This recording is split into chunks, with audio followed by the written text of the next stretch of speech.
মদ্যপান,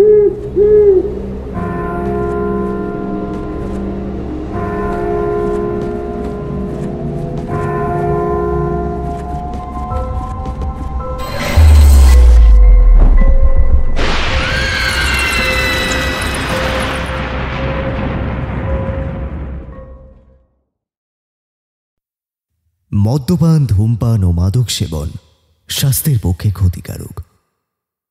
আজকের গল্পটি ভালো লাগলে সবাই লাইক, শেয়ার করবেন এবং গল্পটি কেমন লাগলো কমেন্ট বক্সে নিজের মতামত জানাতে ভুলবেন না। কিন্তু চ্যানেলে নতুন হলে সাবস্ক্রাইব করে দেবেন। তাহলে চলুন শুরু করা যাক।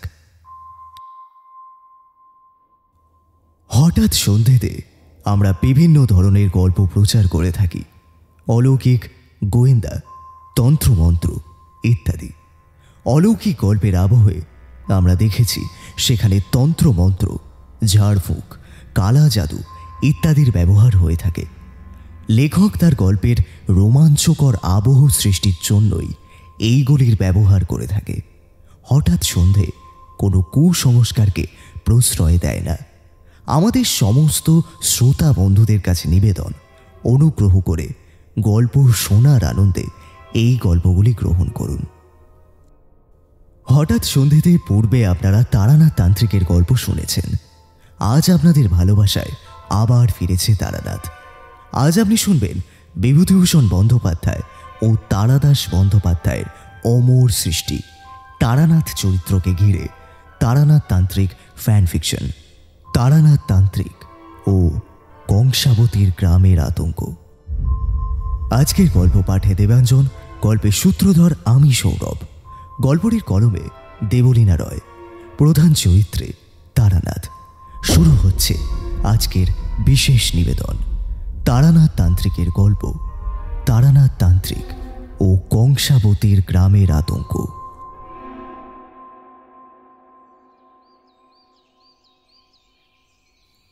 আজ সকালে তারানাথের বাড়ি গিয়ে দেখি তারানাথ ও চারি পুটুলি বেঁধে কোথায় যেন যাওয়ার প্রস্তুতি নিচ্ছে। আজকে কিশোরী নেই। কিশোরী অফিসের কাজে দিল্লি গিয়েছে। সে আজ 2 মাস আসবে না। আমি তারানাথকে জিজ্ঞাসা করলাম, তা কোথায় যাওয়া হচ্ছে ঠাকুরমশাই? যাচ্ছি এই আজুলিতে আজ পুজো রয়েছে, তাই দেখতে যাচ্ছি।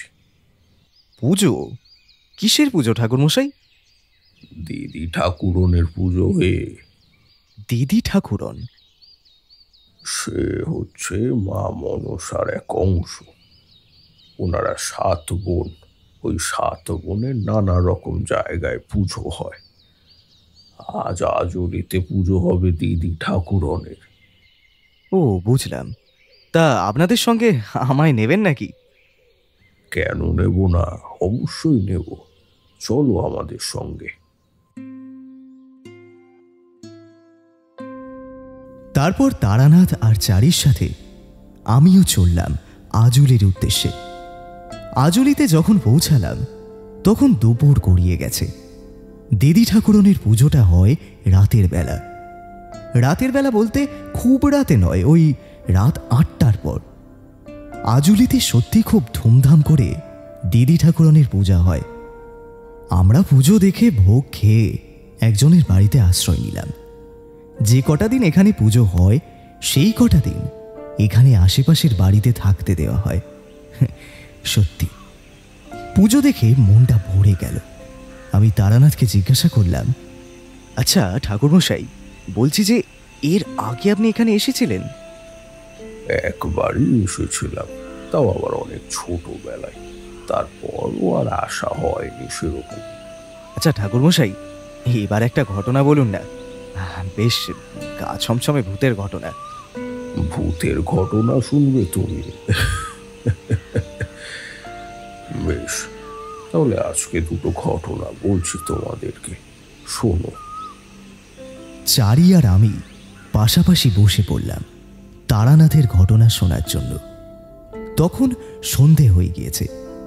এই সন্ধেবেলায় কিছু করার নেই, তাই আমরা তারানাথের ঘটনা শুনতে বসেছি। তারানাথ বলল, এই ঘটনা আমার ভবঘুরে জীবনের একেবারে মধ্যবর্তী জীবনের ঘটনা।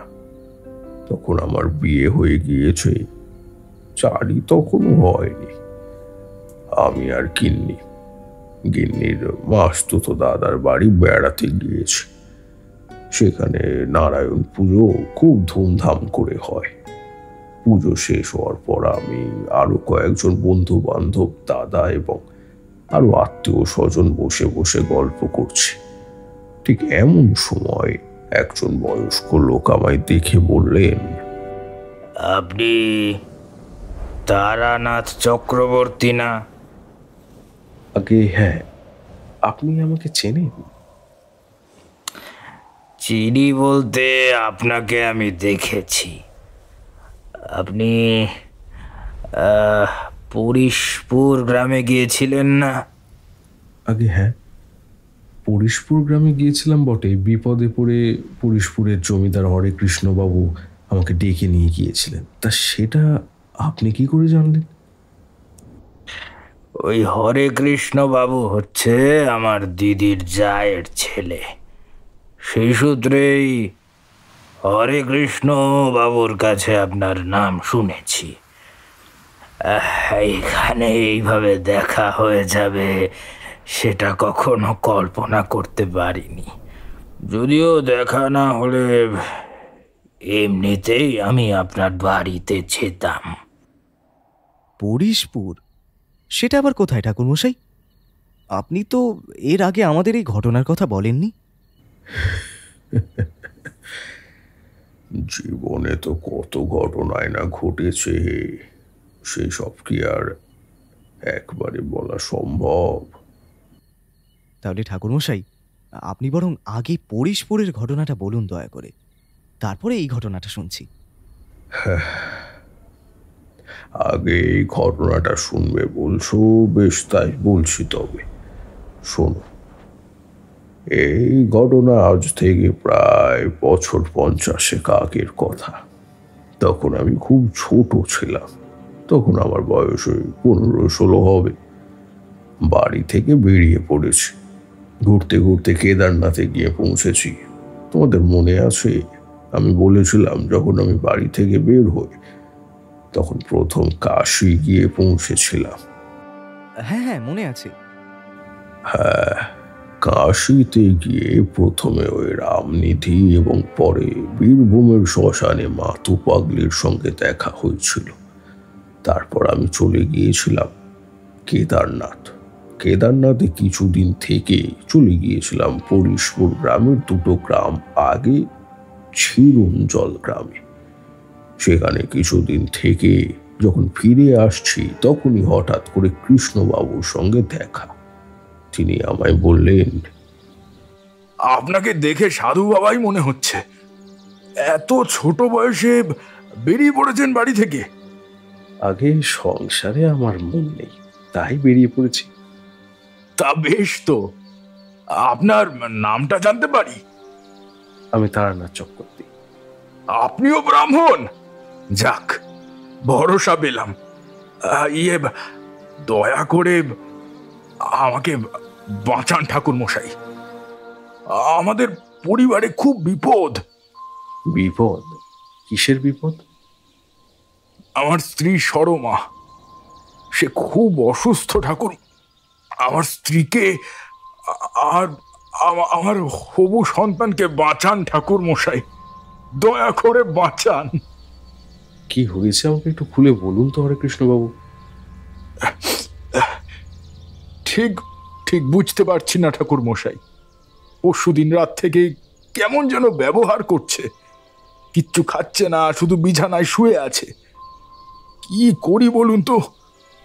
অনেক ডাক্তার কবিরাজ দেখালাম, কিন্তু কিন্তু কেউ কিছু করতে পারলো না। আপনি কিছু একটা করুন। দেখুন, এখান থেকে কিছুই বোঝা যাবে না। কি হয়েছে সেটা বুঝতে হলে আমাকে আপনার বাড়ি যেতে হবে। নিশ্চয়ই নিশ্চয়ই ঠাকুর মশাই, আসুন আসুন, আমার সঙ্গে আসুন। এরপর আমি হরে কৃষ্ণ বাবুর সঙ্গে ওনার বাড়ির দিকে চললাম। বাড়ি পৌঁছে দেখলাম ওনার বাড়ি বিশাল বড় ও সাজানো গোছানো। মনে হলো যেন রাজবাড়ি। আমি আর হরে কৃষ্ণ বাবু দুজনেই বাড়ির ভিতরে প্রবেশ করলাম। তারপরে হরে কৃষ্ণ বাবু তার চাকরকে ডেকে দিলেন। এই জগা জগা, এক ঘটি জল নিয়ে আয় তো। আজ্ঞে বাবু, যাচ্ছি। খানিকক্ষণ পর জগা এক ঘটি জল আর একটা গামছা নিয়ে এলো। হাত মুখ ধুয়ে আমরা ঘরে প্রবেশ করলাম। বললাম, চলুন আগে আপনার স্ত্রীকে একবার দেখে আসি হরে কৃষ্ণবাবু। এরপর একটি ঘরে আমাকে নিয়ে প্রবেশ করলেন হরে কৃষ্ণবাবু। ঘরটি বেশ সাজানো গোছানো। দেখলাম বিছানার ওপরে একটি মেয়ে শুয়ে রয়েছে। তার শরীরের অবস্থা খুবই খারাপ। আমি তার দিকে এগিয়ে গেলাম, তারপর মাথায় হাত রাখলাম, তারপর ঘর থেকে বাইরে বেরিয়ে এলাম। হরে কৃষ্ণবাবু বললেন, কি বুঝলেন ঠাকুর মশাই? আমার স্ত্রী কি কোনোদিনও ভালো হবে না? দেখুন হরে কৃষ্ণবাবু, আপনার স্ত্রীর খুব কঠিন অসুখ হয়েছে, আর আপনার স্ত্রীর চারিদিকে একটা কালো ছায়া আমি অনুভব করতে পেরেছি। কি বলছেন ঠাকুর মশাই? এবার এবার কি হবে তাহলে? আমি দেখছি কি করা যায়, আপনি চিন্তা করবেন না। ঠিক আছে ঠাকুর মশাই, এখন আপনি একমাত্র ভরসা। বেশ, এবার একটু বিশ্রাম করুন আপনি। দাঁড়ান, আমি ব্যবস্থা করে দিচ্ছি। জগা, এই জগা, এই যা তো ঠাকুর মশাইকে ঠিক করে দেওয়া ওনার ঘরে নিয়ে যা। হ্যাঁ যান ঠাকুর মশাই, আপনি জগার সাথে যান। হ্যাঁ। এরপর আমি জগার সঙ্গে নিজের ঘরে গেলাম। ঘরে ঢুকে বিছানায় বসলাম, তারপর ভাবতে লাগলাম এই কালো ছায়ার সম্পর্কে। ঠিক এমন সময় আমার জল খাবার নিয়ে এলো জগা। গরম গরম লুচি, বেগুন ভাজা, আলু ভাজা, আলুর দম, মিষ্টি পায়েস, আরো কত কি। এই নেন ঠাকুর মশাই, এই বাবু এগুলো আপনার কাছে পাঠালেন। এই আরাম করে বসে একটু খেয়ে নেন তো। হ্যাঁ, তোমার বাবুকে গিয়ে বলো আমি ঠিক খেয়ে নেবো, আমাকে নিয়ে এত ব্যস্ত হতে হবে না। এরপর জগা চলে গেলে আমিও খেতে বসলাম। খাওয়া দাওয়া সেরে হাত মুখ ধুয়ে চিন্তা করতে লাগলাম ওই কালো ছায়াকে কিভাবে রোধ করা যায়। এভাবে অনেকক্ষণ ধরে চলার পর আমি ধ্যানে বসবো বলে ঠিক করলাম। আমি ধ্যানে বসে মাতো পাগলির ধ্যানে অনেকক্ষণ ধ্যান করার পর পাগলি আমাকে দর্শন দিলেন। বললেন, তুই যা ভাবছিস আমি সেটা বুঝতে পারছি। এই কালো ছায়াকে কি করে তুই রোধ করবি, তাই তো? হ্যাঁ মা, তুমি তো অন্তর্যামী, তুমি তো সবই বোঝো, এবার উপায় বলে দাও মা। আচ্ছা শোন, এই কালো ছায়া হচ্ছে হরে কৃষ্ণর প্রথম পক্ষের স্ত্রী মেনকা। কি বলছো মা? হ্যাঁ রে, ঠিকই বলছি রে পোড়ামুখ। এই কালো ছায়া কোনো সাধারণ ছায়া নয়, সে হচ্ছে শিখণ্ডী। মানে কি বলছো তুমি? হ্যাঁ হ্যাঁ, ঠিকই বলছি। হরে কৃষ্ণর প্রথম বউ ছিল শিখণ্ডী, তাই হরে কৃষ্ণ তাকে ত্যাগ করেছিল। এখন ওই মেয়েটি কোথায় মা? ওই মেয়েটি আর বেঁচে নেই রে, ওই মেয়েটি আত্মহত্যা করেছে। সে কি? হ্যাঁ, হরে কৃষ্ণর আঘাত ওই মেয়েটি আর সহ্য করতে পারেনি, তাই সে আত্মহত্যা করেছে। মা, তাহলে কি ওই মেয়েটির আত্মা এবার বাড়ির চারিদিকে ঘুরে বেড়াচ্ছে? হ্যাঁ, ওই মেয়েটির আত্মায় হরে কৃষ্ণর দ্বিতীয় স্ত্রী সরমার মধ্যে প্রবেশ করেছে। মা, এর থেকে বাঁচার কি কোনো উপায় নেই? উপায় নেই রে, ওই মেয়েটির আত্মা কিছুতেই সরমাকে ছাড়বে না, ওকে সঙ্গে করে নিয়েই যাবে। এটা তুমি হতে দিও না। ওই ছোট্ট মেয়েটার এত বড় সর্বনাশ তুমি হতে দিতে পারো না। আমার কিচ্ছু করার নেই তারানাথ, বিধাতার লিখন কেউ খণ্ডাতে পারে না বাবা। এই বলে পাগলি অদৃশ্য হয়ে গেল। আমিও সেদিন রাতের বেলা হরে কৃষ্ণ বাবুকে সব খুলে বললাম। হরে কৃষ্ণ বাবু বললেন, তার মানে রুমেলার আত্মা সরমার ওপর প্রবেশ করেছে? ভগবান, এ তুমি কি করলে? আমার পাপের শাস্তি ওই মেয়েটিকে কেন পেতে হবে? বলো ঠাকুর, কি করলে? কি করলে আমার পাপের প্রায়শ্চিত্ত হবে ঠাকুর? আপনি যে অন্যায় করেছেন তার ফল তো আপনাকে ভুগতেই হবে হরেকৃষ্ণ বাবু। ঠাকুর মশাই, যা শাস্তি দেওয়ার আপনি আমায় দিন, কিন্তু আমার স্ত্রী সন্তানকে বাঁচান দয়া করে ঠাকুর। দেখুন হরেকৃষ্ণ বাবু, ওকে বাঁচাতে হলে ওই মেয়েটি অর্থাৎ আপনার প্রথম পক্ষের স্ত্রী সম্পর্কে আমাকে সবকিছু জানতে হবে। রুমেলা কে, আর আপনার সঙ্গেই বা কি করে তার বিয়ে হলো? আমাকে সব কথা খুলে বলুন হরেকৃষ্ণ বাবু, নাহলে যে আমি কিছুই করতে পারবো না। রুমেলা ছিল আমার বাড়ির কাজের মেয়ে, পুষ্পর মেয়ে। রুমেলা খুব সুন্দর দেখতে ছিল, কিন্তু তা হলে কি হবে? সে ছিল শিখণ্ডী, সেটা প্রথমে বুঝতে পারিনি। রুমেলাকে দেখতে আমার খুব ভালো লাগতো, ধীরে ধীরে তাকে ভালোবেসে ফেলেছিলাম আমি। এরপর একদিন আমি ওকে আমার ভালোবাসার কথা জানাই, কিন্তু রুমেলা কিছুতেই এই সম্পর্কে রাজি হচ্ছিল না। কারণ আমি ছিলাম বড়লোক ঘরের সন্তান, আর রুমেলা হচ্ছে আমাদের বাড়িতে কাজ করা চাকরানির মেয়ে। ওর মতে এই সম্পর্ক কেউ মেনে নেবে না, তাই সে আর এগোতে চায় না। আমি ওকে অনেকভাবে বোঝানোর চেষ্টা করলাম যে আমার বাড়ি থেকে আমাদের সম্পর্ক না মানলে আমরা আলাদাভাবে অন্য কোথাও গিয়ে থাকবো। কিন্তু রুমেলা আমার কথা বিশ্বাস করতে চায় না। তার ধারণা যে বিয়ের পর হয়তো পাল্টে যাব, অন্য কথা বলবো। তবে সবশেষে অনেক বোঝানোর পর সে রাজি হলো আমাকে বিয়ে করতে। এরপর আমরা বাড়ির অমতেই দুজনে বিয়ে করি। কারণটা খুবই স্বাভাবিক, আমাদের বাড়িতে এই সম্পর্ক মেনে নেয়নি, তাই আমরা রুমেলার বাড়িতেই এসে থাকতে শুরু করি।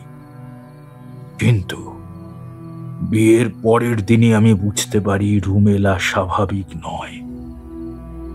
মানে কিভাবে যে বলবো আপনাকে। হ্যাঁ, বুঝতে পেরেছি। ও ছিল শিখণ্ডী, তাই তো? হ্যাঁ ঠাকুর মশাই, ও যে শিখণ্ডী ছিল সেটা আমি বিয়ের পর পরই বুঝতে পারি, কিন্তু কাউকে বলতে পারিনি। লজ্জায় ঘৃণায় আমার মরে যেতে ইচ্ছে করছিল। ছি ছি ছি, এত বড় কথাটা রুমেলা আমার থেকে লুকিয়ে গেল কি করে? ও তো আমাকে একবার বলতে পারতো, আমি হাসি মুখে ওকে মেনে নিতাম, কিন্তু ও আমাকে ঠকালো। রাগে দুঃখে সেই দিনই আমি ওখান থেকে চলে এলাম।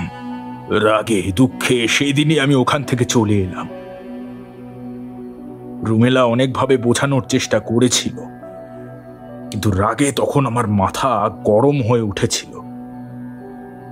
এমনকি ও আমার পা জড়িয়ে ধরেও কাঁদতে থাকে, কিন্তু তখন আমার মাথায় আগুন জ্বলছিল, তাই এসব কিছুই আমার ওপর কোনো প্রভাব ফেলতে পারেনি।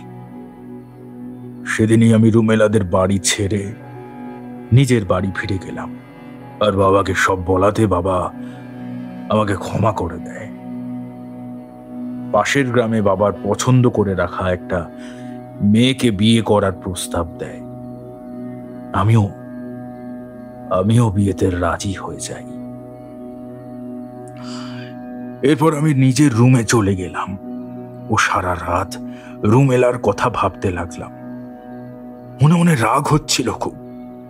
মনে হচ্ছিল রুমেলাকে নিজের হাতে খুন করতে পারলে গায়ের জ্বালাটা যদি মিটত। এরপর আমি বাবা মার পছন্দ করা মেয়েকে বিয়ে করলাম। বিয়ের দিন এসে রুমেলা আমাকে অনেক করে বোঝানোর চেষ্টা করেছিল, কিন্তু আমি বুঝিনি। আমি ঘর ধাক্কা দিয়ে রুমেলাকে বের করে দিয়েছিলাম। পরে শুনেছিলাম রুমেলা নাকি লজ্জায়, রাগে, দুঃখে আত্মহত্যা করেছে। রুমেলার মৃত্যুর পর তার মাও যেন কোথায় চলে যায়। তাদের আর কোনো খোঁজ খবর পাওয়া যায়, যদিও আমি খোঁজ খবর নেওয়ার খুব একটা চেষ্টাও করিনি। এরপর আমার স্ত্রী অর্থাৎ সরমা অন্তঃসত্ত্বা হয় আর আমার বাড়িতে খুশির আমেজ তৈরি হয়। কিন্তু এই খুশি বেশি দিন স্থায়ী হয়নি। সরমা অন্তঃসত্ত্বা হওয়ার পরই সে খুবই অসুস্থ হয়ে পড়ে। যদিও এই সময় মেয়েরা একটু অসুস্থ থাকে, কিন্তু সরমা এতটাই অসুস্থ হয়ে পড়ে যে তাকে ডাক্তার দেখাতে হয়। তবে অনেক ডাক্তার বদ্যি দেখানোর পরেও সরমা সুস্থ হয়নি এখনো। তাই বাধ্য হয়ে আপনার কাছে ছুটে গিয়েছিলাম ঠাকুর মশাই। আপনি আমার স্ত্রী সন্তানকে রক্ষা করুন। আমি যা করেছি সেই পাপের সাজা ওরা কেন পাবে? বেশ, দেখছি কি করা যায়। আমি রুমেলার সঙ্গে কথা বলবো। আপনি বলছেন আপনার বাবা আছে? আগে হ্যাঁ ঠাকুর মশাই, আছেন বই কি। তিনি কোথায়? তাকে তো দেখতে পাচ্ছি না। আসলে বাবা একটু তীর্থযাত্রায় গেছেন। সরমা অন্তঃসত্ত্বা হওয়ার পর বাবার শরীরটাও খুব একটা ভালো যাচ্ছিল না, তাই ডাক্তারের পরামর্শেই তিনি একটু বেড়াতে গেছেন। বেড়ানো হবে, তীর্থযাত্রাও হবে। দেখুন হরে কৃষ্ণবাবু, রুমেলার আত্মা প্রতিশোধের কারণে এখানে এসেছে, তাই তাকে এত সহজে এখান থেকে তাড়ানো যাবে? ওকে তাড়াতে হলে ওর সঙ্গে আগে কথা বলতে হবে, আর সেটা আজকে রাতেই। আমি আজ রাতেই ওর সঙ্গে কথা বলবো। সেদিন রাতেই খাওয়া দাওয়ার পর আমি শর্মার ঘরে গেলাম। তারপর শর্মার মধ্যে থাকা রুমেলাকে আমার মন্ত্রের সাহায্যে বেঁধে ফেললাম। দেখো রুমেলা, আমি জানি তুমি কেন এসেছো এখানে, কিন্তু এইভাবে তুমি যদি শর্মাকে কষ্ট দাও, তাহলে তোমার আত্মা কি শান্তি পাবে? ওই হরে কৃষ্ণ আমাকে ঠকিয়েছে। ও আমাকে বিয়ে করে ছেড়ে চলে এসেছে, সেই জন্য আমি মারা গেছি। আমি ছোটবেলা থেকে সমাজের কাছে লাঞ্ছিত, কারণ আমি শিখণ্ডী। সেটা কি আমার দোষ? আপনি বলুন। না, তুমি শিখণ্ডী, তাতে তোমার কোনো দোষ নেই। তোমার দোষ তুমি তোমার সবকিছু লুকিয়ে হরে কৃষ্ণকে বিয়ে করেছিলে। তুমি যদি তাকে বিয়ের আগে বলতে, তাহলে আজ তুমি বেঁচে থাকতে এবং হরে কৃষ্ণ তুমি একটা সুন্দর সংসার করতে পারতে। আমি তাকে বারণ করেছিলাম এই সম্পর্কটা এগিয়ে নিয়ে যাওয়ার জন্য, কিন্তু আমার কথা সে শোনেনি। সে বলেছিল আমার সঙ্গে সারা জীবন থাকবে, আর সে কি করলো? আমাকে ধোঁকা দিল, আমায় ছেড়ে চলে গেল, আর একটা বিয়ে করলো, সুখের সংসার করলো। আর আমি এদিকে রাগে, দুঃখে, অপমানে গলায় দড়ি দিয়ে আত্মহত্যা করলাম। আমার মা পাগলের মতো হয়ে গেল, তারপর নদীতে ঝাঁপ দিয়ে প্রাণ বিসর্জন দিল। এত কিছু হয়ে যাওয়ার পরেও আমি তাকে ছেড়ে দেব? না, কখনো না, আমি তাকে ছাড়বো না। দেখো রুমেলা, তোমার সঙ্গে যা হয়েছে তা অন্যায়, কিন্তু যা করেছো তারও বেশি অন্যায়।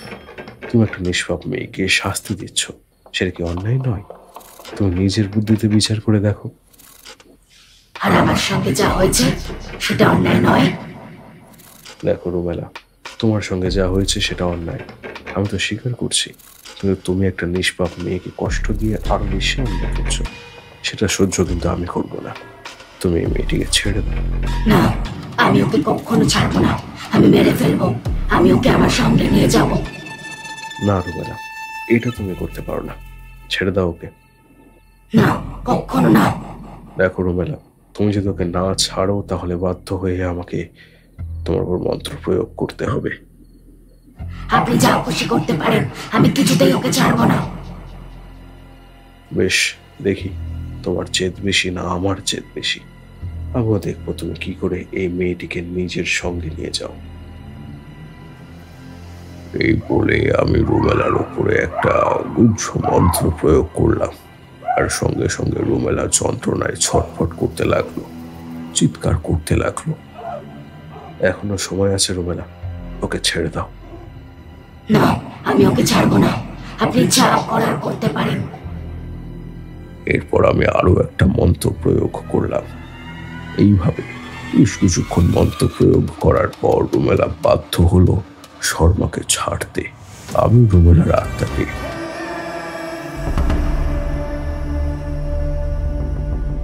কৌটোতে বন্দি করে একটি জায়গায় পুঁতে দিলাম আর হরেকৃষ্ণ বাবুকে বারণ করলাম আর কখনো কোনোদিন যেন ওই কৌটোটাকে খুঁড়ে না বের করে।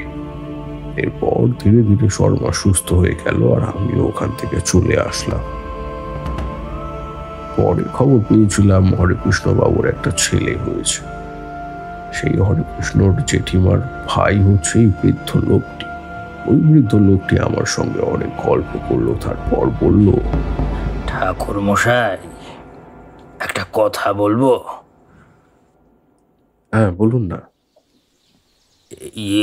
মানে আসলে আপনাকে আমাদের খুব দরকার ঠাকুর মশাই।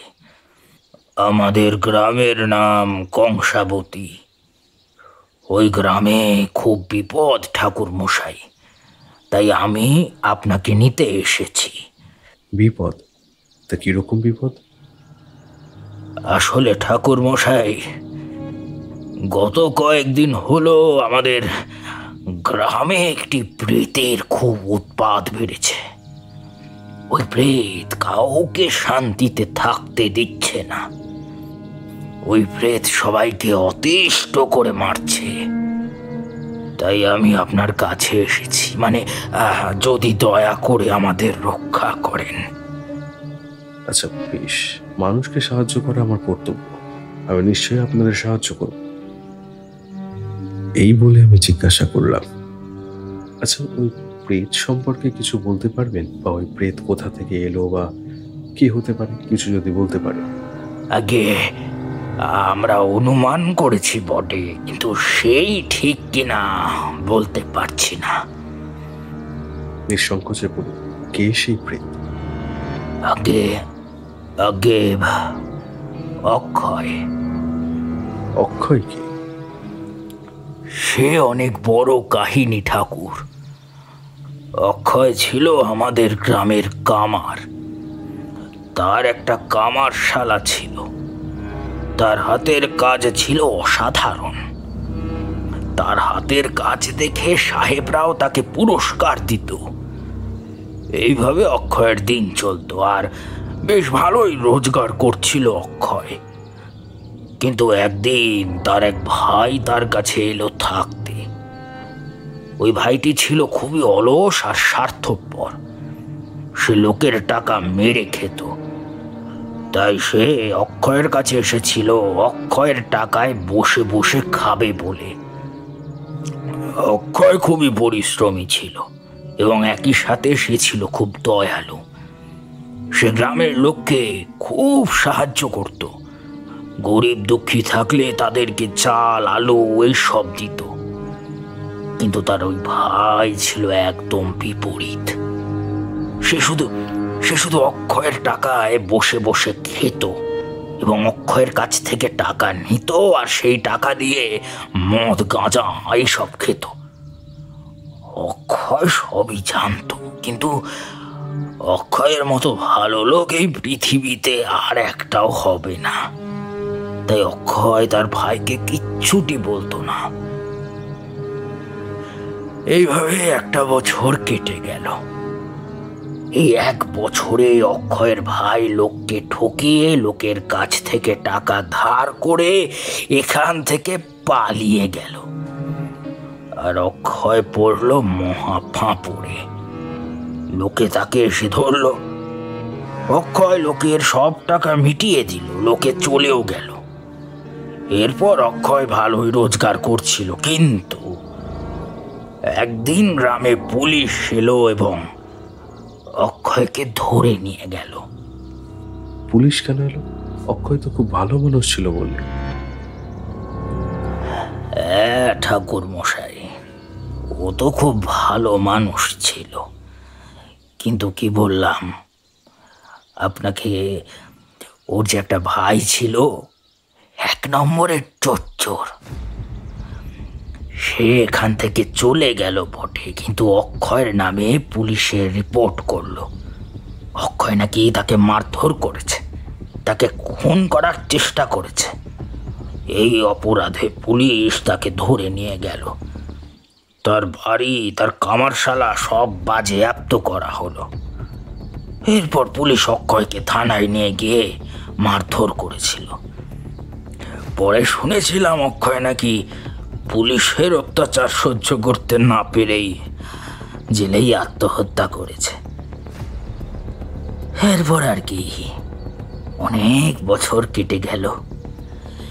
এই কয়েক বছর আমাদের গ্রামে আর কোনো ঝুটঝামেলা ছিল না, কিন্তু এই প্রেত কোথা থেকে এলো ঠাকুর মশাই, আমরা তো কিছুই বুঝতে পারছি না। বেশ, চলুন আপনাদের গ্রামে নিয়ে চলুন আমাকে। এরপর আমি ওই বৃদ্ধ লোকটির সঙ্গে ওনাদের গ্রামে কংসাবতীতে গেলাম এবং ওনার বাড়িতেই উঠলাম। লোকটি বলল, ঠাকুর মশাই, আপনি যতদিন আমাদের গ্রামে থাকবেন ততদিন আপনি আমার বাড়িতেই থাকবেন। আমার বাড়িতে আপনার কোনো অসুবিধে হবে না। সে নিয়ে আপনি চিন্তা করবেন না, যে কোনো অবস্থায় থাকা আমার অভ্যেস রয়েছে। সে তো জানি ঠাকুর মশাই, তবু আপনি হলেন আমাদের এই গ্রামের অতিথি। অতিথিকে সেবা করা আমার কর্তব্য। জানেন, আপনাকে নিয়ে ফেরার সময় শুনলাম আমাদের গ্রামের আরেকজন লোক মারা গেছে। কি করি বলুন তো ঠাকুর মশাই, এবার তো দেখছি পরিবার নিয়ে গ্রাম ছেড়ে চলে যেতে হবে। আরে দাঁড়ান, এত চিন্তা করবেন না, আমি দেখছি কি করা যায়। শুনুন, ওই অপশক্তিকে আপনি বা আপনারা যেখানে যেখানে দেখতে পেয়েছেন সেই জায়গাটা আমাকে একটু দেখান। হ্যাঁ ঠাকুর মশাই, আসুন। এরপর আমি ওই বৃদ্ধ লোকটির সঙ্গে ঘর থেকে বেরিয়ে এই গ্রামের বেশ কিছু জায়গায় ঘুরে দেখতে লাগলাম। বৃদ্ধ লোকটি বললেন, এই পুকুর ঘাটে রাতের বেলা ওই অশরীরীকে দেখা গিয়েছিল। ও হ্যাঁ, কিছু যদি মনে না করো বাবা, তোমাকে আমি তুমি বলতে পারি? তুমি আমার ছেলের মতো। হ্যাঁ নিশ্চয়ই, এই কথাটা আমি আপনাকে বলতেই যাচ্ছিলাম। আপনি দয়া করে আমাকে আপনি বলবেন না, আমি আপনার থেকে অনেকটাই ছোট, তাই আপনি আমায় আপনি করে বললে বা আমায় ঠাকুর মশাই বলে ডাকলে আমার কেমন যেন অস্বস্তি হচ্ছে। তাই আপনি যদি আমাকে ঠাকুর মশাই না বলে তারানাথ বলে ডাকেন, আর আপনি না বলে তুমি করে ডাকেন, তাহলে আমার মনের অস্বস্তিটা একটু কমবে। আচ্ছা, প্রেতকে প্রথমে কে দেখেছিল? আমাদের গ্রামের 2 জন মানুষ প্রথম ওই প্রেতাত্মাকে দেখতে পায়। আসলে তারা সেদিন অনেক রাতে একটা কাজ সেরে শহর থেকে বাড়ি ফিরছিল। তারাই প্রথম নদীর ধারে একটা কালো ছায়া দেখতে পায়। প্রথমে তারা ভেবেছিল এই গ্রামের কোনো লোক হবে বোধহয়, তাই তারা এই নদীর দিকে এগিয়ে গিয়েছিল যে এত রাতে কে সেটা দেখতে। এরপর অনেকক্ষণ ডাকাডাকি করলো, কিন্তু কোনো সাড়া শব্দ পেল না। এরপর ওরা যেই ওই কালো ছায়াটার কাঁধে হাত রেখেছে, অমনি ওই কালো ছায়াটা ওদের দিকে ঘুরে তাকালো। তারপর তারপর কি? আরে থামলেন কেন, বলুন তারপর কি হয়েছিল? তারপর যে কি হয়েছিল আমরা কেউ জানি না বাবা। ওরা যে কি দেখেছিল সেদিন রাতে সেটা ওরাও বলতে পারে না। ওই কয়েক ঘন্টার স্মৃতি ওদের জীবন থেকে সারা জীবনের জন্য মুছে গেছে বাবা। সকালে ওদের ওই নদীর ধারে অজ্ঞান অবস্থায় পাওয়া যায়। প্রথম ওদের দেখে এই গ্রামের এক মূর্তিকার পুনর্নন্দ মহাশয়। তিনি নদীর ধারে তার মূর্তির জন্য মাটি নিতে এসেছিলেন। তখনই তিনি ওদের অজ্ঞান অবস্থায় পড়ে থাকতে দেখেন তারপর তিনি ওদের মুখে জল ছিটিয়ে ওদের জ্ঞান ফেরান। আর ওদের যখন জিজ্ঞেস করা হয় ওদের সঙ্গে ঠিক কি ঘটেছিল, তখন তারা তোমাকে যতটা বললাম ততটাই বলে। তারপর ওরা আর কিছু বলতে পারে না। এরপর থেকে আজ পর্যন্ত এই গ্রামে অনেকেই ওই আত্মাকে স্বচক্ষে দেখেছে। আরেকটা কথা, তুমি এই গ্রামে আসার দুদিন আগে আমাদের গ্রামের জমিদার বাবুর মেয়ে রানী মারা গিয়েছে। মারা গিয়েছে বললে ভুল হবে, বলা যেতে পারে আত্মহত্যা করেছে। সে কি? হ্যাঁ গো তারানাথ, খুব অস্বাভাবিক ব্যাপার জানো। যেদিন ও আত্মহত্যা করেছিল তার কিছুক্ষণ আগে সে তার মায়ের সঙ্গে তার বাবার সঙ্গে কত গল্প করেছে, একসঙ্গে খাবার খেয়েছে, তারপরে ঘুমোতে গিয়েছে। তুমি একবার ভাবো, ভেবে দেখো যে মেয়ে মৃত্যুর আগ পর্যন্ত তার পরিবারের সঙ্গে এত গল্প গুজব করলো, একসঙ্গে খাবার খেলো, সে কিভাবে এক রাতের মধ্যেই একটা সিদ্ধান্ত নেবে? হ্যাঁ, আর আমি যদি ধরেও নি রানী আত্মহত্যা করেছে, তাহলে তো মৃত্যুর আগে তো তার এই কাজের জন্য প্রস্তুতি নেবে না তারানাথ। আর মনে হচ্ছে এটা অন্য কোনো ব্যাপার। নিশ্চয়ই এর পেছনে অন্য কিছু কাজ করছে, নিশ্চয়ই কাজ করছে। তুমি তুমি তুমি কিছু বুঝতে পারছো? দেখুন, এখনো কিছু বুঝতে পারছি না, আমাকে আর একটু দেখতে হবে। বেশ তো, বেশ, তুমি দেখো না, দেখো তুমি। কিন্তু তারানাথ, আমাদের এই বিপদ থেকে তুমি রক্ষা করো। নিশ্চয়ই, আপনি চিন্তা করবেন না, আমি দেখছি কি করা যায়। আচ্ছা, আমাকে জমিদার বাবুর সঙ্গে একবার দেখা করতে হবে। আপনি কি আমাকে জমিদার বাড়িতে নিয়ে যেতে পারবেন? আসলে জমিদার বাবুর মেয়ে রানীর সম্পর্কে আমার একটু জানাটা প্রয়োজন।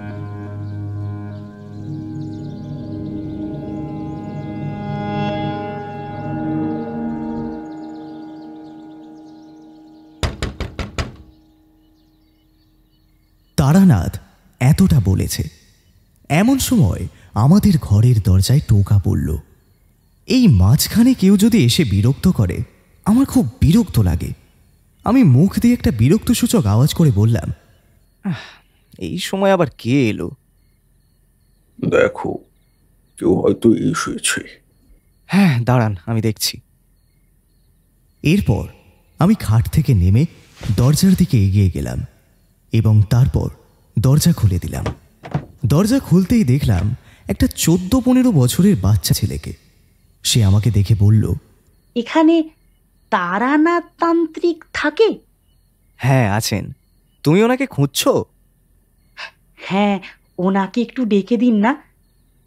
ছেলেটির কথা শুনে এবার তারানাথ ঘর থেকে বেরিয়ে এসে বললেন, হ্যাঁ বলো, আমি তারানাথ তান্ত্রিক।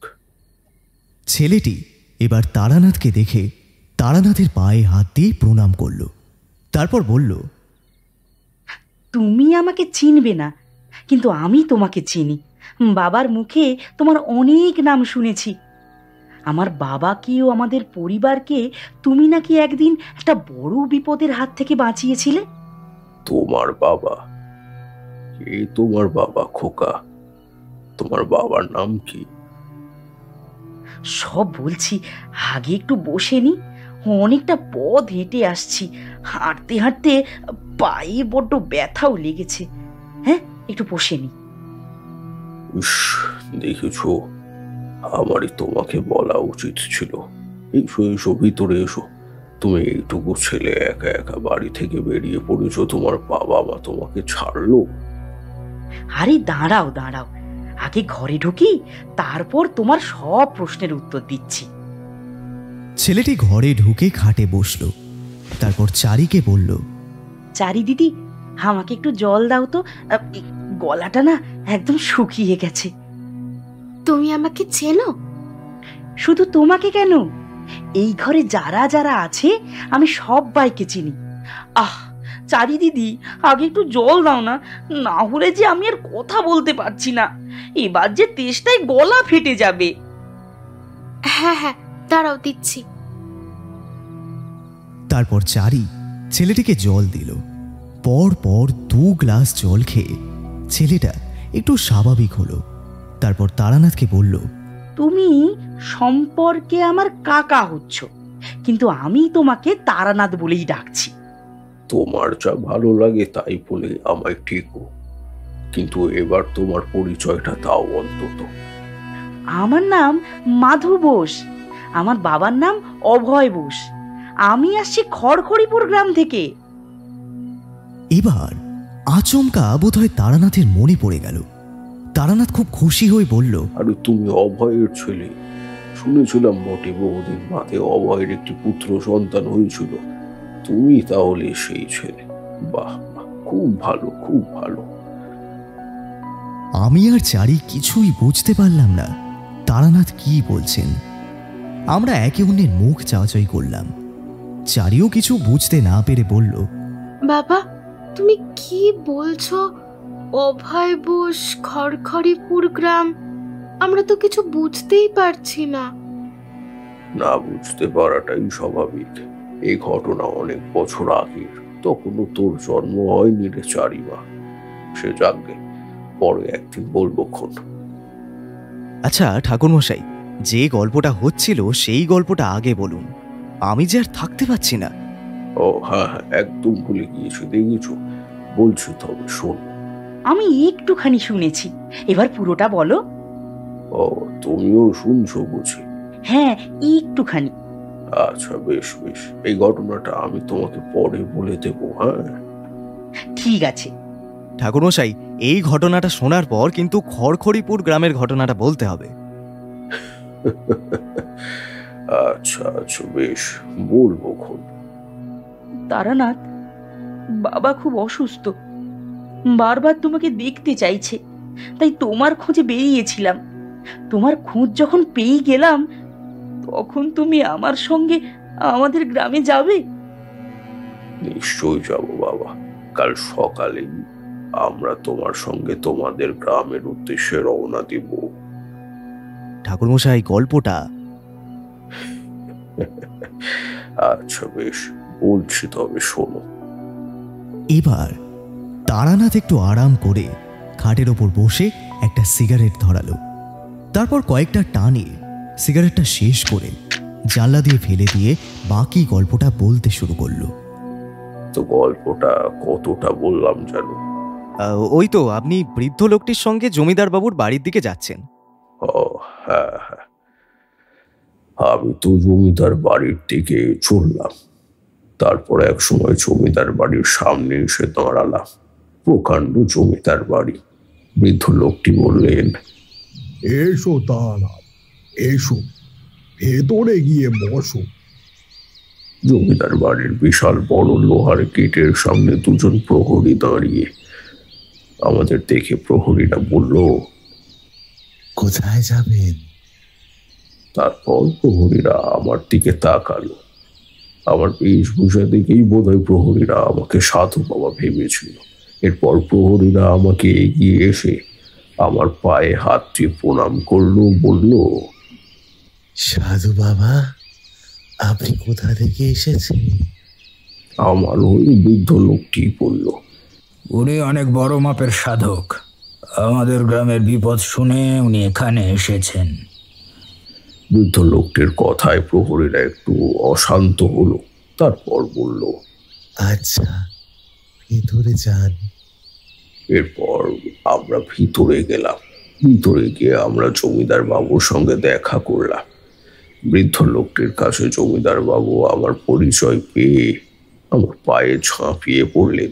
তারপর বললেন, বাঁচান বাঁচান ঠাকুর মশাই, আমাদের বাঁচান। আহা, কি করছেন কি? উঠুন উঠুন উঠুন। ঠাকুর মশাই, আর যে সহ্য করতে পারছি না। গ্রামে একটার পর একটা মৃত্যু লেগে আছে। এই গ্রামের মানুষ এক অপশক্তিকে দেখছে। কি হচ্ছে আমাদের গ্রামে ঠাকুর মশাই? হ্যাঁ, কি হচ্ছে? দেখুন, এই গ্রামে এক অভিশাপ লেগেছে, যে কারণে এই গ্রামে অনেকগুলি প্রেতাত্মা বাসা বেঁধেছে। এটা আমার অনুমান, সত্যি কিনা বলতে পারছি না। আমাকে একটু দেখতে হবে এই গ্রামে কি ঘটেছে, তারপর আমি বুঝতে পারবো। এখানে কি আছে। আচ্ছা, একটা কথা বলুন তো, এই গ্রামে কোনোদিন কোনো সময় কোনো প্রেতাত্মার বাস হয়েছে কি, বা এমন কিছু ঘটেছে আপনাদের জানা আছে? কই না তো, এমন তো কিছু ঘটেনি। হ্যাঁ, ওই অক্ষয়, ওটা আমি শুনেছি, ওটা বাদে আর অন্য কিছু? ও শুনেছেন তাহলে, কিন্তু ওটা ছাড়া তো আর কিছুই ঘটেনি। আচ্ছা, আপনার মেয়ে রানী যে আত্মহত্যা করেছে, ওর মধ্যে অস্বাভাবিক কিছু দেখেছেন? অস্বাভাবিক? কই না তো, এরকম তো কিছু দেখিনি। ও তো বেশ ভালোই ছিল। ঠিক আছে, আমি দেখছি কি করা যায়। আপনারা একটু সাবধানে থাকবেন, কেমন? আচ্ছা ঠাকুর মশাই। এরপর আমি বৃদ্ধ লোকটির সঙ্গে বাড়ি ফিরে এলাম। সেদিন রাতে খাওয়া দাওয়ার পর আমি আমার ঘরে খাটে শুয়ে শুয়ে ভাবছি কি করা যায়, কিভাবে এই প্রেতের হাত থেকে এই গ্রামকে রক্ষা করব আমি। এমন সময় মনে হলো আমার ঘরে অদৃশ্য কিছু ঘুরে বেড়াচ্ছে।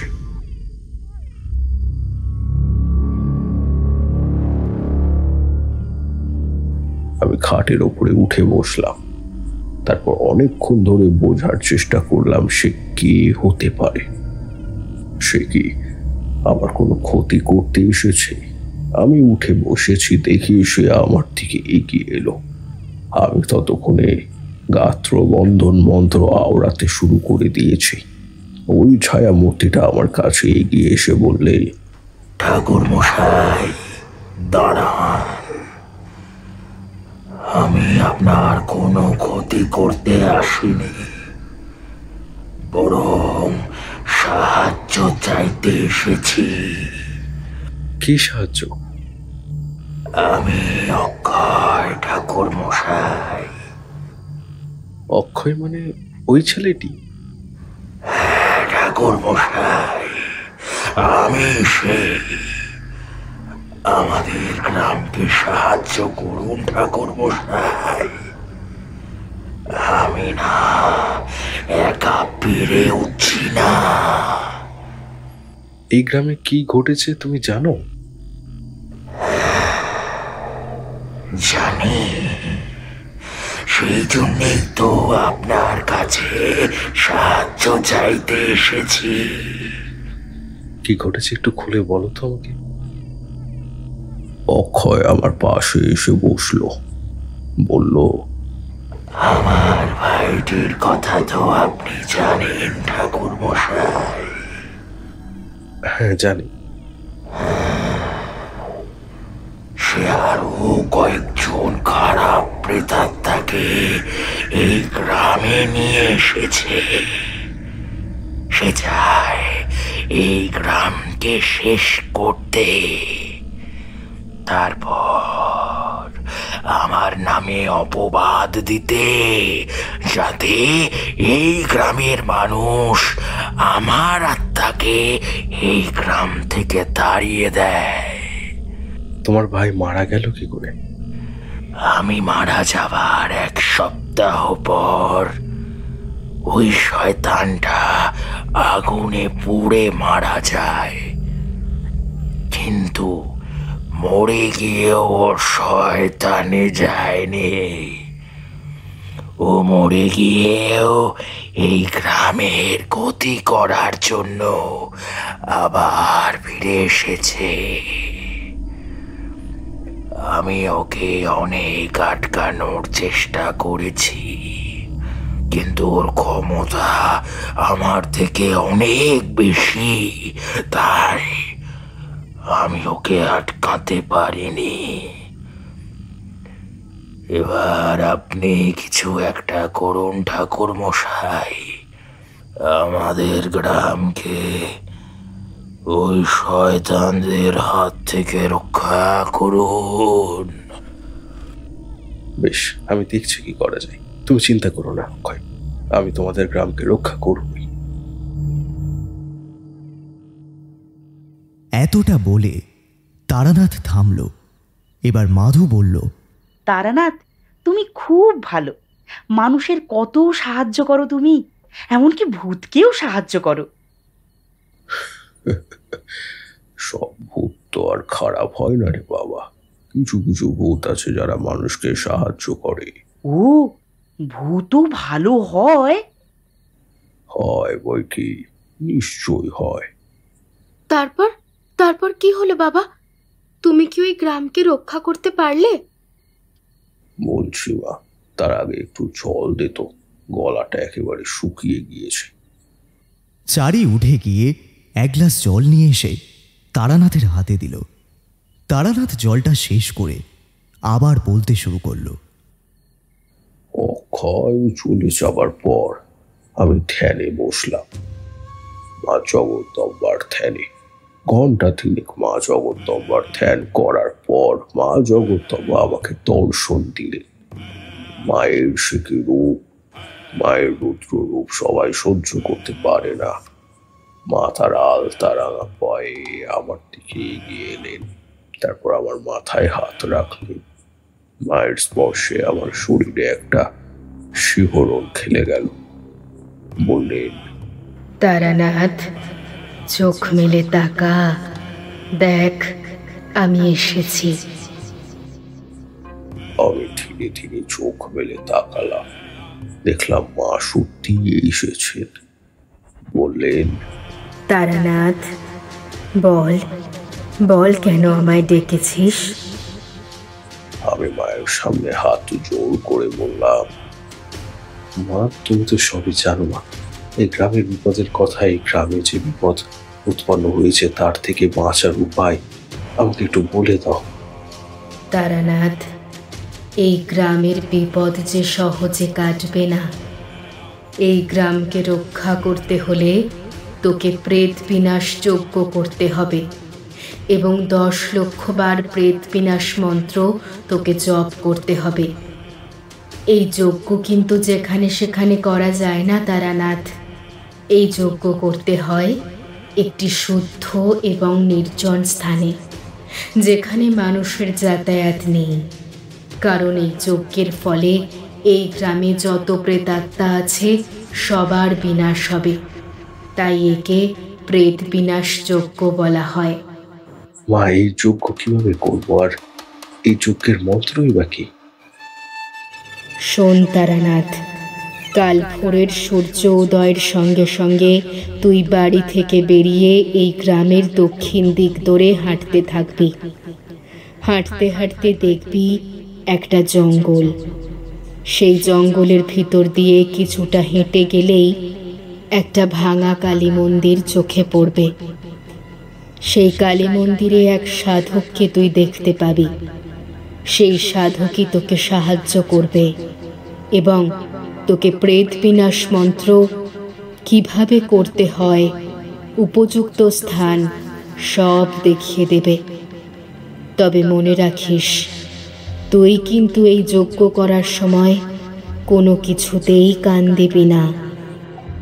আচ্ছা মা, আচ্ছা। এরপর মা অদৃশ্য হয়ে যান। মা চলে যেতেই আমি ভোর হওয়ার অপেক্ষা করতে লাগলাম। ভোর হতেই আমি বেরিয়ে পড়লাম দক্ষিণ দিকের উদ্দেশ্যে। হেঁটেই চলেছি, কিন্তু জঙ্গলের দেখা আর পাই না। এইভাবে সকাল থেকে রাত হয়ে গেল। আমি গল্পের মাধ্যমে খুব সহজে ঘটনাটা বলছি বটে, কিন্তু ব্যাপারটা এতটাও সহজ ছিল না। এভাবে হাঁটতে হাঁটতে একসময় জঙ্গল নজরে এলো আমার। আমি জঙ্গলের দিকে এগিয়ে গেলাম। জঙ্গলে ঢুকে আরো খানিকটা এগিয়ে গিয়ে একটা ভাঙা মন্দির আমার চোখে পড়ল। মনে হলো মা জগদম্বা যে মন্দিরের কথা বলেছিলেন, এইটা সেই মন্দিরই। আমি মন্দিরের দিকে এগিয়ে গেলাম। মন্দিরের সামনে গিয়ে দেখলাম মন্দিরটা অনেকটাই পুরনো এবং মন্দিরের সামনে একটা বট গাছের তলায় একজন সাধু বাবা বসে রয়েছেন। আমি সাধু বাবার দিকে এগিয়ে গেলাম। সাধু বাবা ধ্যান করছিলেন। এই ধ্যানরত অবস্থাতেই সাধু বাবা আমাকে দেখে বললেন, আয় তারানাথ, আয়, তোর জন্যই আমি অপেক্ষা করছি। আপনি আমায় চেনেন? আর তাছাড়া আমি যে এখানে আসবো সেটা আপনি জানলেন কি করে? আমি তোর ব্যাপারে সবকিছু জানি রে তারানাথ। তোকে তো মা জগদম্বা এখানে পাঠিয়েছেন, কি তাই না? হ্যাঁ বাবা, আপনি ঠিকই বলেছেন।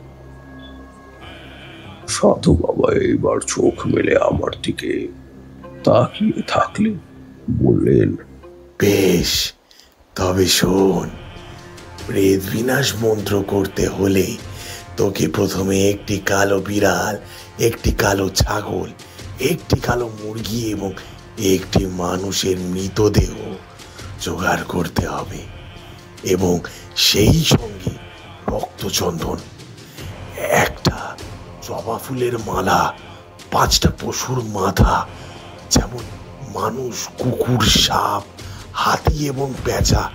এই কটি জিনিস তোকে জোগাড় করতেই হবে রে তারানাথ। এবং এবং আরো কয়েকটি জিনিস লাগবে, সেগুলো আমি তোকে জোগাড় করে দেব। শোন তারানাথ, আগামী বৃহস্পতিবার ঘোর অমাবস্যা থাকবে। সেই দিন মধ্যরাতে এই মন্দিরের সামনে পদ্মাসনে বসে প্রেত বিনাশ যজ্ঞ করবি। কিন্তু বাবা, প্রেত বিনাশ যজ্ঞের মন্ত্রটা তো আপনি বললেন না। এইদিকে সরে আয়, মন্ত্রটা তোর কানে কানে বলি।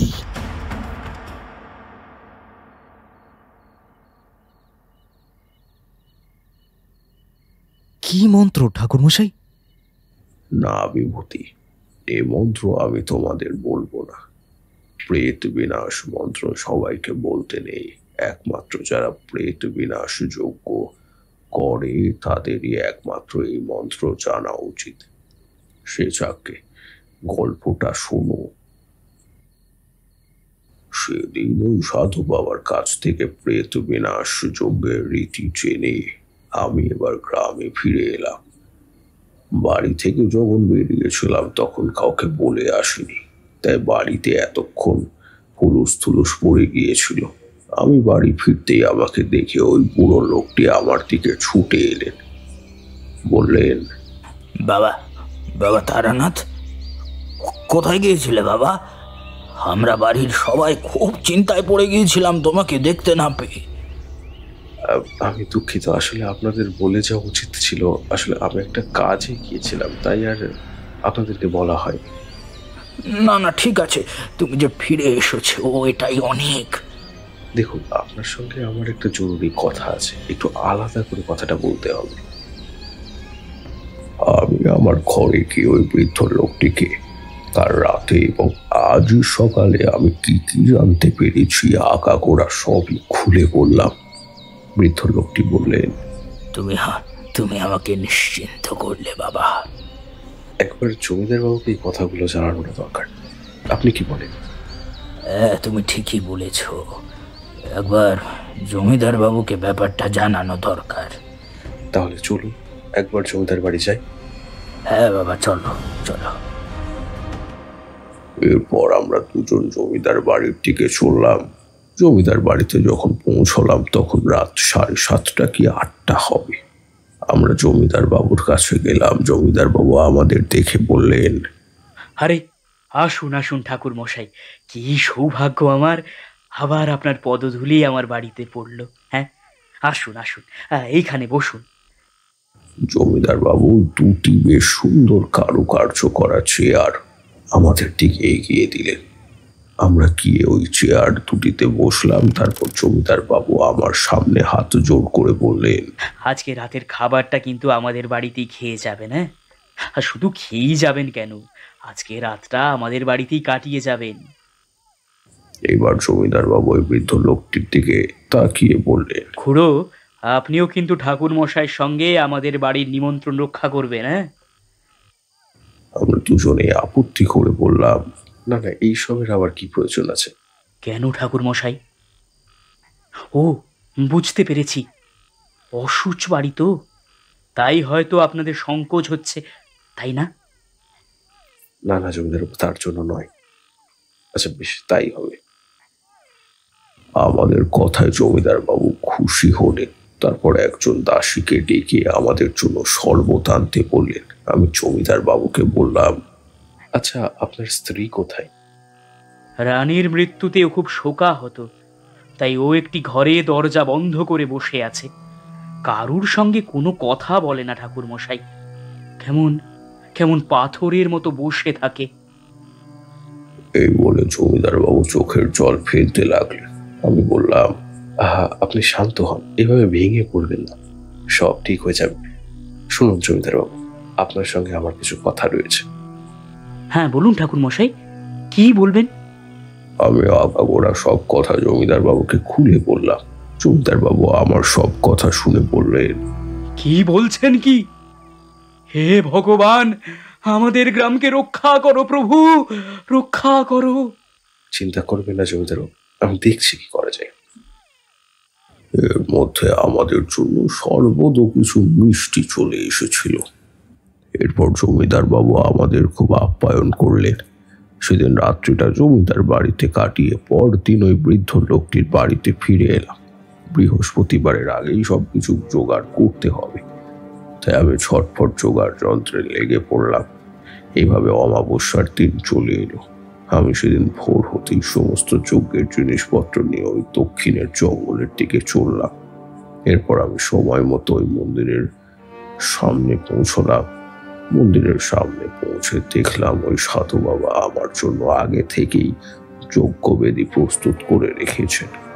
আমি ওখানে গিয়ে পৌঁছতেই সাধু বাবা বললেন, এসো তারানাথ, এসো, তোমার জন্য আমি সব কিছু তৈরি করে রেখেছি। আমি বাকি জিনিসগুলো নিয়ে আসছি বাবা।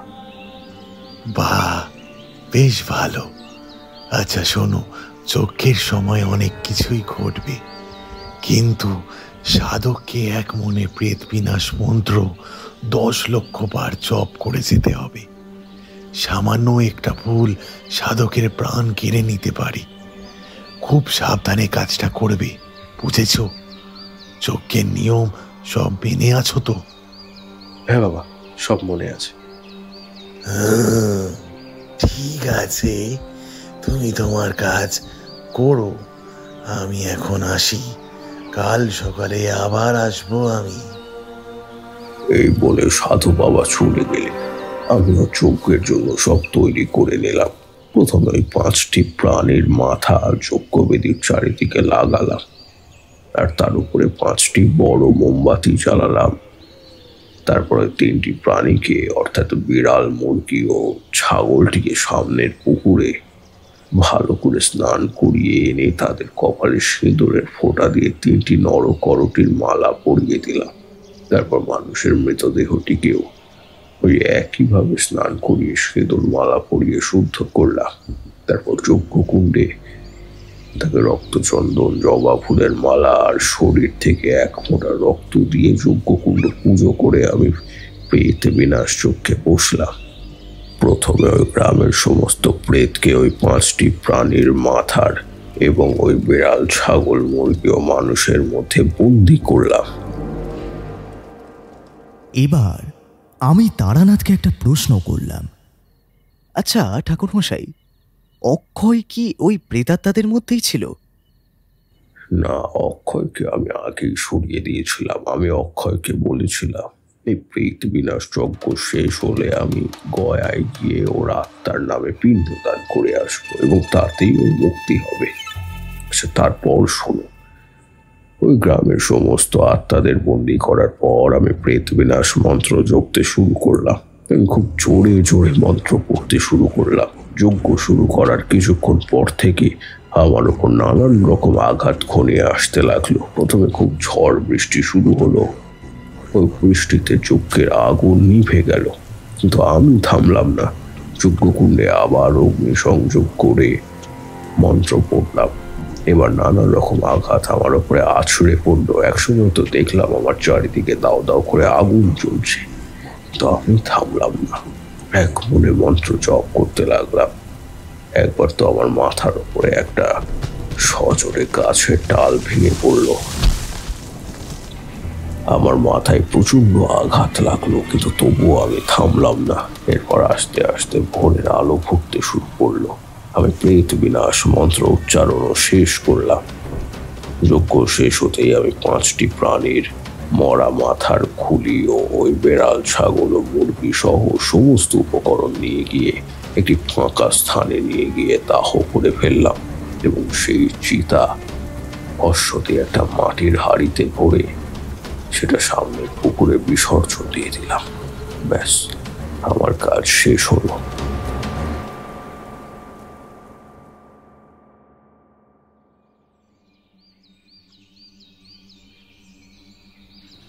সকাল হতেই ওই সাধু বাবা এলেন। তারপর আমার কাঁধে একটা হাত রেখে বললেন, সত্যি তুই খুব ভালো মানুষ বাবা, না হলে সম্পূর্ণ অজানা গ্রামের জন্য নিজের জীবনের ঝুঁকি নিয়ে এতটা কেউ করে নাকি? যা যা তুই বাবা, তোর মঙ্গল হবে। এরপর আমি ওখান থেকে চলে এলাম। গ্রামে ফিরে এসে আর একটা দিন ওই গ্রামে থেকেছিলাম। তারপরে গ্রাম থেকে বেরিয়ে সোজা চলে গিয়েছিলাম গয়াতে। সেখানে অক্ষয় নামে পিণ্ড দিই, ওর আত্মার শান্তি কামনা করি। কি গো, কেমন লাগলো গল্পখানা? হ্যাঁ, আমরা 3 জনেই জানালাম যে তারানাথের গল্পটা আমাদের খুব পছন্দ হয়েছে। অন্যদিকে গল্প শুনতে শুনতে অনেকটা যে রাত হয়ে গেছে সেটা খেয়ালই ছিল না। এখন প্রায় রাত 12টা। তারানাথ বলল, তাড়াতাড়ি শুয়ে পড়ো, অনেকটা রাত হয়ে গেল।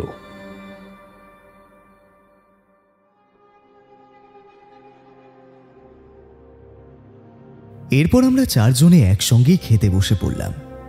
খাওয়া দাওয়ার পর আমরা 4 জন যে যার মতো শুয়ে পড়লাম। সকালে উঠে আমরা বেরিয়ে পড়লাম খড়খড়িপুরের উদ্দেশ্যে। এই 4 ঘন্টার ট্রেন যাত্রায় তারানাথ আমাদের সঙ্গে একটাও কথা বলেনি। আমরা যখন খড়খড়িপুরে নামলাম তখন সকাল 10টা হবে। আমরা খড়খড়ি গ্রামের স্টেশনে নেমে মাধুর বাড়ির দিকে চললাম। মাধুর বাড়িতে পৌঁছে দেখলাম সত্যি তার বাবা খুবই অসুস্থ। তারানাথ অভয় বোসের দিকে এগিয়ে গেল। অভয় বোসের কাছে যেতেই অভয় বোস উত্তেজিত হয়ে উঠল। তারপর হাত জোর করে বলল, ঠাকুর মশাই, আপনি এসেছেন। মৃত্যুর আগে আপনাকে যে আবার দেখতে পাবো সেটা তো আমি আশাই করিনি। কথাগুলো বলতে বলতে অভয় বোসের প্রচন্ড হাঁপানি উঠল। হাঁপাতে হাঁপাতে সে বলল,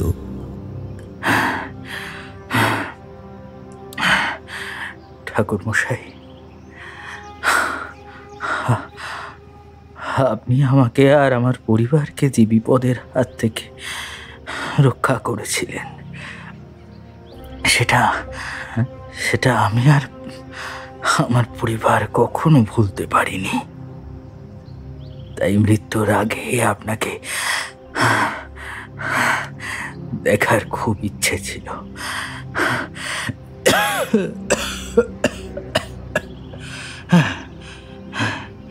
শেষ পর্যন্ত আপনাকে দেখতে পেয়েছি, এটাই অনেক। তুমি শান্ত হও অভয়, এত উত্তেজিত হও না, তোমার শরীর আরো খারাপ হবে। আমাকে বলতে দিন ঠাকুর মশাই, আর হয়তো বলার সুযোগ পাবো না।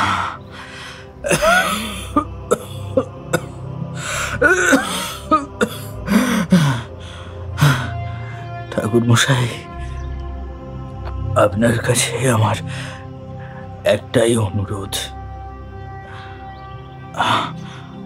আমার স্ত্রী ও পুত্রকে যদি একটু খুলনায় আমার পৈতৃক বাড়িতে পৌঁছে দেন, তাহলে আমি নিশ্চিন্তে পরলোক গমন করতে পারি। এবার তারানাথ অভয় বোসকে আশ্বাস দিয়ে বলল, বেশ, আমি তোমায় কথা দিচ্ছি, তোমার শেষ ইচ্ছে আমি পূরণ করব। এবার তুমি শান্ত হও।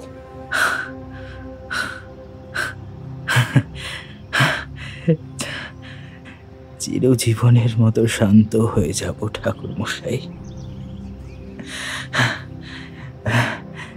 চিরজীবনের মতো শান্ত। শেষের কথাটা অভয় আর বলতে পারল না। তার আগেই চিরজীবনের মতো সে তারানাথের কোলেই ঢলে পড়ল। অভয় বসে স্ত্রী আর পুত্র ফুঁপিয়ে কেঁদে উঠল। আমি আর চারি চেয়ে দেখলাম তারানাথের চোখ দিয়েও জল গড়িয়ে পড়ছে। এরপর আর কি, সেদিনই অভয় বোসের দেহটাকে সৎকার করা হলো। তারপর 13টা দিন ধরে যা যা নিয়ম আছে সব করা হলো। অভয় বোসের শ্রাদ্ধ শান্তির কাজ তারানাথ নিজের হাতেই করলেন। সব কাজ শেষ হলে অনেকটা দুঃখ আর অনেকটা মন খারাপ নিয়ে আমরা বলতে আমি, তারানাথ, চারিই তো ছিলাম, আর তার সঙ্গে অভয় স্ত্রী ও পুত্রও ছিল। আমরা খুলনার উদ্দেশ্যে রওনা দিলাম। একদিন পর আমরা খুলনা পৌঁছালাম।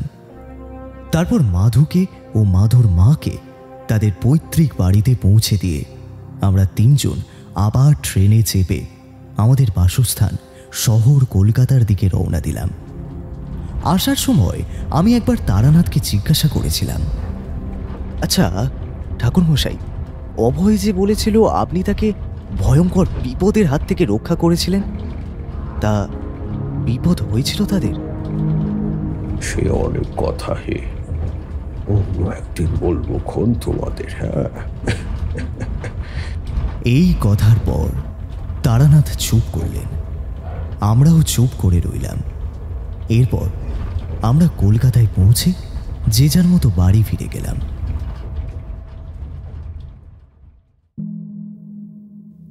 হঠাৎ সন্ধ্যেতে আজ আপনি শুনছিলেন তারানাথ তান্ত্রিকের ফ্যান ফিকশন তারানাথ তান্ত্রিক ও কংসাবতীর গ্রামের আতঙ্ক। তারানাথের চরিত্রে প্রীতম, চারির চরিত্রে বর্ণালী, কিশোরীর চরিত্রে রৌনিক, গল্প পাঠ দেবাঞ্জন, গল্পে সূত্রধর আমি সৌরভ। শেষ হলো আজকের নিবেদন। সঙ্গে থাকুন, আবারও এক রোমাঞ্চকর গল্প নিয়ে ফিরছে হঠাৎ সন্ধে।